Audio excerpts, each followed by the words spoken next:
Hello, my name is Brent Yonts. I live in Greenville, Kentucky. I've lived in Muhlenberg County all of my life. I grew up in Rosewood, a small town in Muhlenberg, and went through a one-room school for 6 years. I learned education 6 times in that one-room school. I graduated from Murray State University in 1971, I believe. Commissioned a United States Army officer, then went on duty. I came out and went to law school. I've been practicing law in Muhlenberg County for 40 plus years, and married to the mayor of Greenville, Janice Yonts, who worked as a school teacher for 33 years. Have 3 children, all adults. Have only one living in the state, one in Nashville, one in New Orleans, and have 4 grandchildren who I'm very proud of.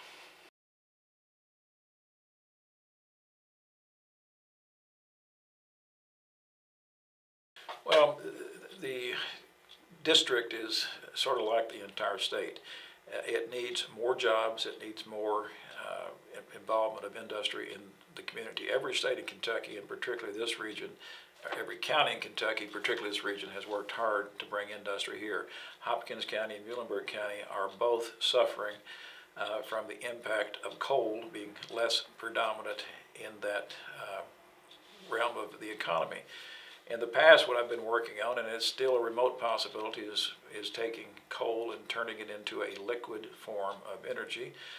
We had that process going through a variety of problems, which is too lengthy to discuss. That is not going right now, but I have hopes that it may occur. If it does, it will take coal. Actually, now it can take coal, but it's now going to be liquid natural gas and turn it into diesel fuel and aircraft fuel. But that's not yet for sure, but it's something I've been working on for probably 10 years. The other things we have to do not only are to create jobs, but to improve our education and the job skills our students have and the opportunities they have. In Kentucky right now, we have 100,000 jobs which are not being filled. A key ingredient for not filling them is that people have felonies on their record. They can't get a job. And this last session we passed a bill, and I don't recall the number, but I think it may have been 62. In any event, whatever it was, it allows those who have had felonies in 61 different categories to make application to the courts for vacating of their sentence and expungement of the records associated with that if they have been free from any crime for 5 years after they got off of parole. We've had a lot of people already apply for that. That is a great way to create jobs for people who can't find them, who may be on welfare and other things like that. The Senate improved on the House version of the bill. I'm working on another bill that will hopefully create that same opportunity.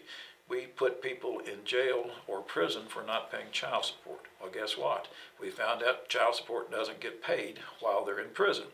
So my bill creates the concept of a gross misdemeanor that keeps those who are flagrant non-support problems under $5,000, those who have committed forgery, second, or possession of a forged instrument, second, in a category known as gross misdemeanors. They do not get a felony for that, and they can be kept under the control of the local court, although they would be state prisoners. And the court would have control over them, and they would potentially serve up to 24 months, but they could potentially also be released if they meet their financial obligations and do all the other things the court requires. The Senate is looking at a different, maybe enhanced version.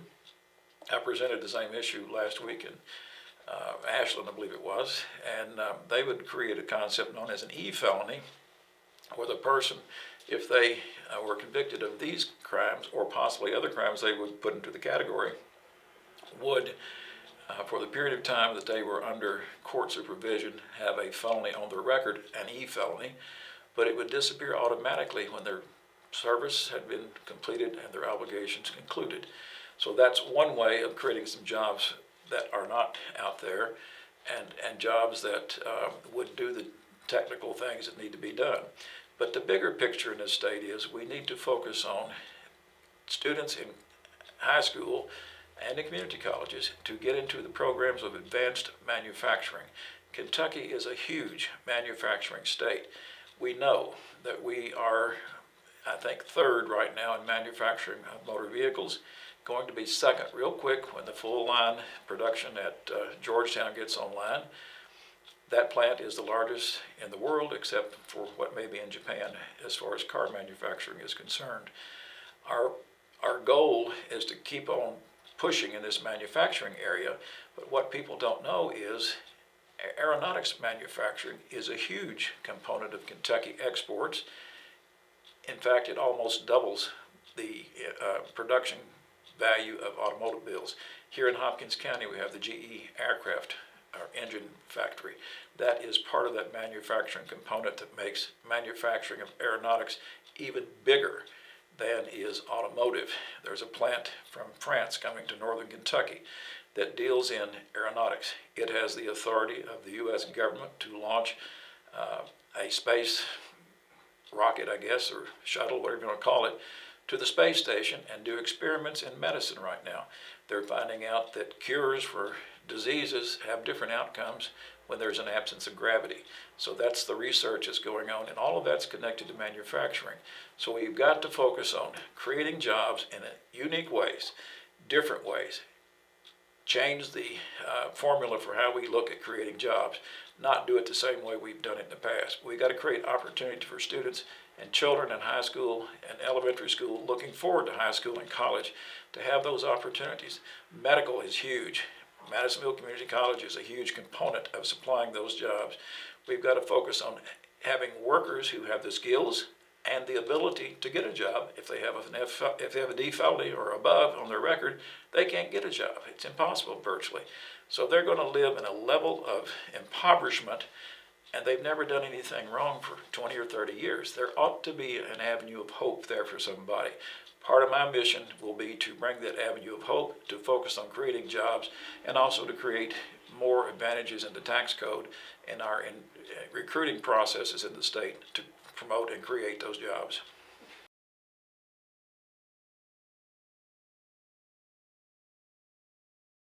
Well, choice is is a matter of federal law now in the U.S. Constitution.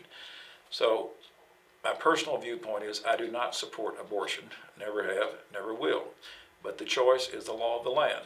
As a sworn officer of the General Assembly, I'm sworn to uphold the Constitution.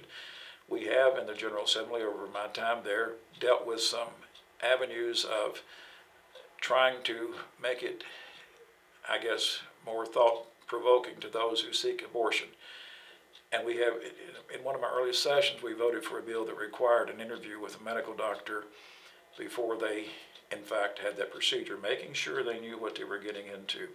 We found out in the last year or so that some of the doctors were not using, in fact, in-person interviews. And in this last session, I believe, we passed a bill, which I voted for, that said that interview we previously required can be done by video or telephonic video, and there is that actual interaction with the doctor and the patient as to that choice that is made as to whether or not to have an abortion. We've done a couple of other bills that one defined conception as beginning of life, and there was one other one which I can't recall now, but we've only had about 4 pop up in 20 years that I'm aware of. There's all kinds of issues that pop up, but many are dealt with in committee or not dealt with in committee.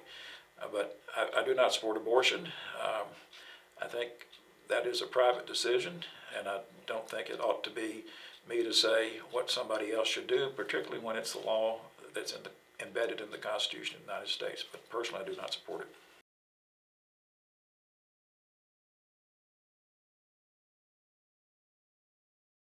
Better paying jobs in the region, we have to build in our education system a format that entices the manufacturers to come here.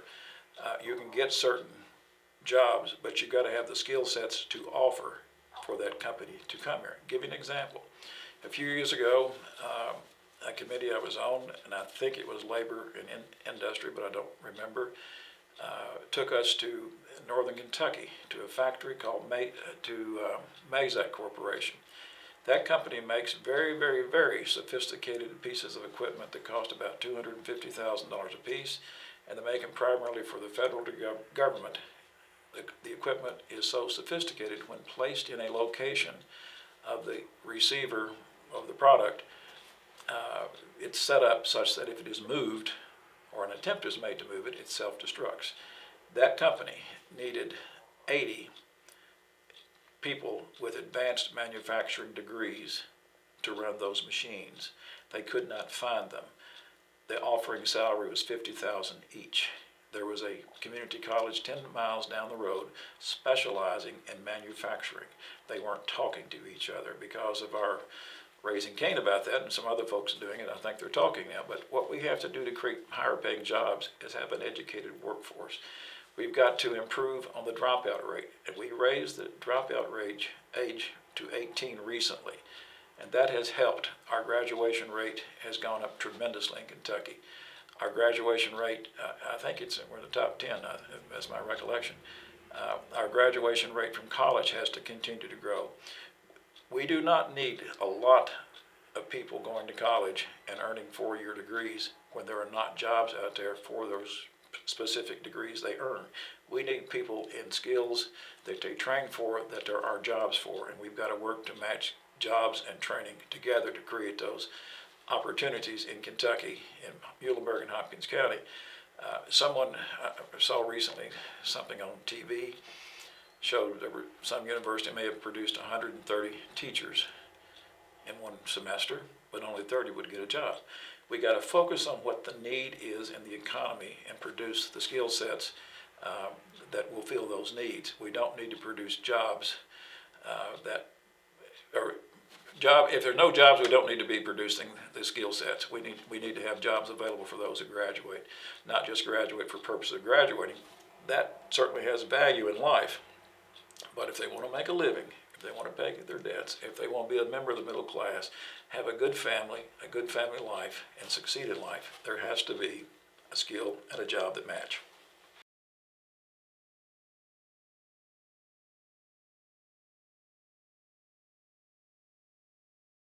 Well, one of my jobs in Frankfort, and the one that takes most of my time right now, is in the role as chair of the State Government Committee in the House, and being the co-chair of the Pension Oversight Board from the House. We created that committee, or statutory committee, I think in 2013 when we reformed the KERS pension system. In that system, we, for future employees, provided not a defined benefit, but rather a hybrid with some defined benefit component, which I think was 4%, and the balance of it was a 401k, and the state would guarantee, I think, no less than 4% return. That is on track to stabilize the KERS system, which consists of KERS hazardous and non-hazardous, CERS, which is the county, city systems, hazardous and non-hazardous, and the Kentucky State Police pension systems. Those systems got in big trouble in 2008 when we had the Great Recession. The value of investments basically dropped in half.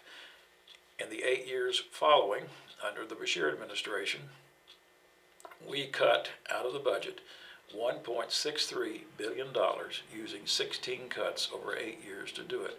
Cuts were made by the legislature or at the governor's direction with legislative support and authorization. We had to do that to stay afloat. In addition, in that period of time, we had stimulus money from the federal government to keep us afloat. Otherwise, we'd have been in a big mess. What we have done in that KERS remodeling in 2013 is say, which it was already the law anyway, but because of the recession, it wasn't done. We said the ARC, the actually required contribution annually to a pension system, shall be paid. This year, in this budget, we put in better than $1.2 billion out of the general fund over the next biennium, starting July 1st of this calendar year, to support the pension systems. The KERS system, which is those 5 subcomponents, was the one that was in the biggest trouble. It's on a curve to correct itself in the 30-year period, which all pension systems are basically on as far as projections are concerned. It's around 19 to 20% funded. It's still in trouble. That's why we put in not only what was required under the ARC this year, but we put additional money in that system as well.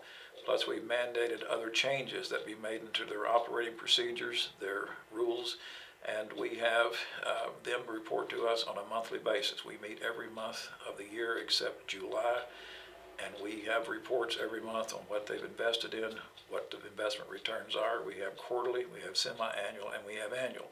So we're keeping a close eye on their operations from a legislative point of view, and we call them in and talk to them privately as well.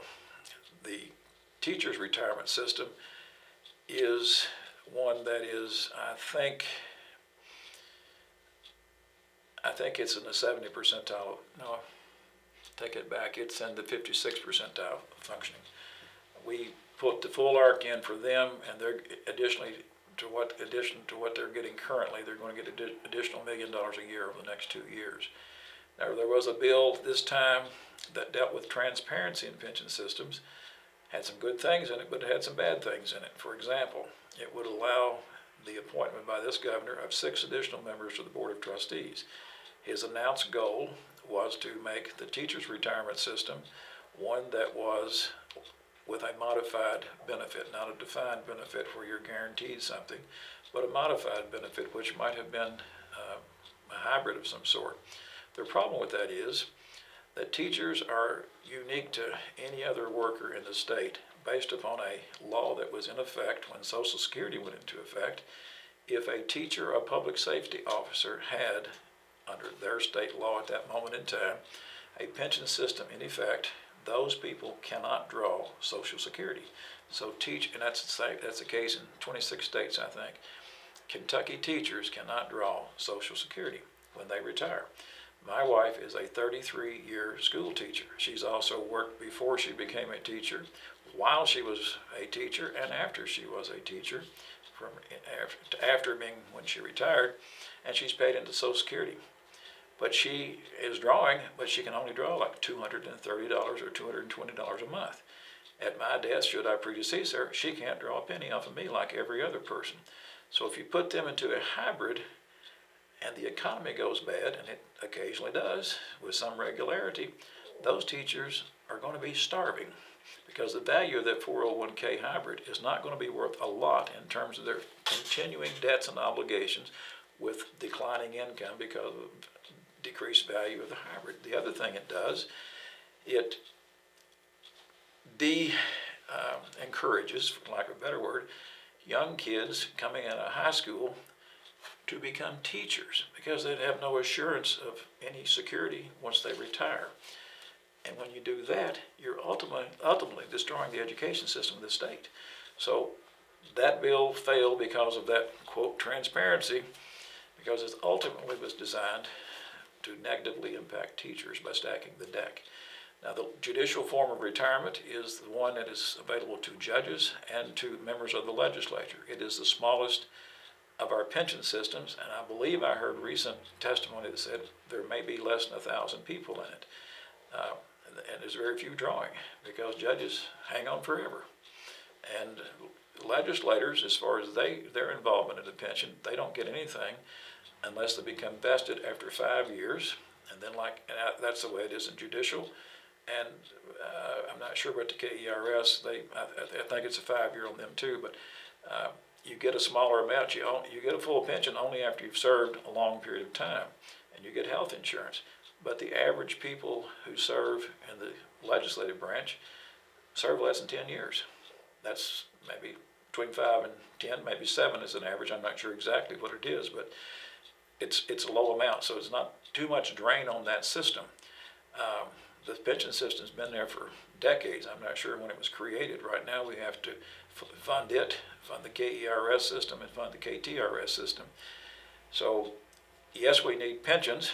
If you put them all in one bag and shuffle them up, you'd have a disaster because they're different people doing different things. Like teachers are different from all the others. They don't have ability to draw Social Security. The other two groups do have. So you get a mess if you even thought about doing that. Plus, internally within their systems, in the KERS system, CERS is local. KERS is state. State police is over in a different category.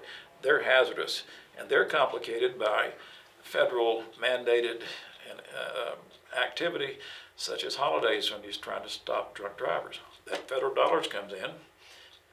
There's no Social Security, there's no pension contribution anticipated in that, so the state has to make up that component. So if you put them all together, you got a mess.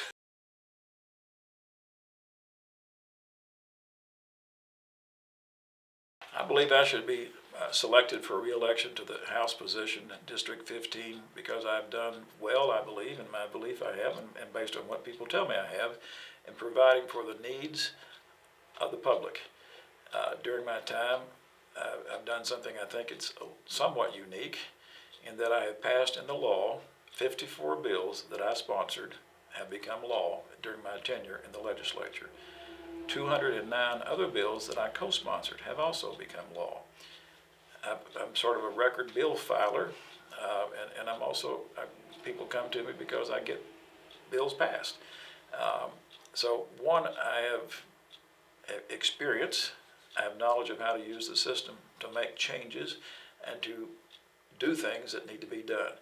I've done it many times, and putting someone in there who has no experience will take many years to figure out how to do it. Secondly, I'm in charge of the problem areas of the state in the House, the pension system. That's my main function. Everything else is secondary almost. I'm in charge of that. I take honor in trying to solve that problem, and I'm regular in attendance to those meetings and making sure that those things happen. I'm experienced, and I produce results. I guess the final reason I would say is you have a choice between someone who is a novice and no experience and someone who has a great deal of experience and who is about 16th in seniority out of 100 members. As I said earlier, the average life of a legislator has been about something less than 10 years. I've been there long enough that out of 100, I'm about 15th or so in seniority. So they do listen to what I say, they do pay attention to what I ask for, and they seek and follow my advice on the issues that I'm focused on. So if you want somebody who can get it done, then you need to vote for me. The other reason I would say people should re-elect me is that I serve at multiple levels. I serve in the Kentucky House on about 12 different committees. I chair state government, I'm vice chair of Judiciary Committee in the House, and I serve on labor and industry. I'm also on the special subcommittee on energy. I serve on 2 or 3 budget review subcommittees helping write the budget for the court system, general government, and another area that I've totally forgotten about at this point, but I serve on budget writing committees that writes the ultimate budget.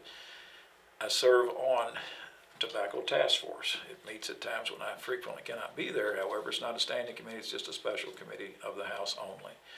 I'm involved in everything that goes on in multiple areas. Additionally, in the Southern Legislative Conference, which is 16 states in the South, I currently serve as the chair of a standing committee, and it is the Transportation, Economic Development, and Cultural Affairs Committee. I was vice chair last year. At the national level, I serve on a national job force, task force for creation of jobs at a national level. We have met everywhere in the country, hearing testimony and doing things to promote job creation. I serve as vice chair, and I've served as former chair and co-chair and so forth of the National Conference of State Legislatures Labor and Economic Development Committee that focuses on jobs, job creation, and how do we do those things in policy that we send to Congress through our lobbying arm of the National Conference of State Legislatures. We write the policies, then this group then lobbies Congress to make sure it happened. And one policy I wrote, 30 days after we passed it, it became law in Congress. So it's an effective tool to pass local issues to the national level. And I do that literally every day because I've served at 3 different levels. I also work with Taiwan and Canada in trade relationships. 3 weeks ago, or 4 weeks ago now, the Consul General for Canada for this state came and visited me, the Lieutenant Governor, and the Governor, in that order, on trade issues. And I have met 3 times since last October on trade issues with Taiwan, and they bought 2.2 million tons of soybeans from Kentucky, so that's what I'm dealing in.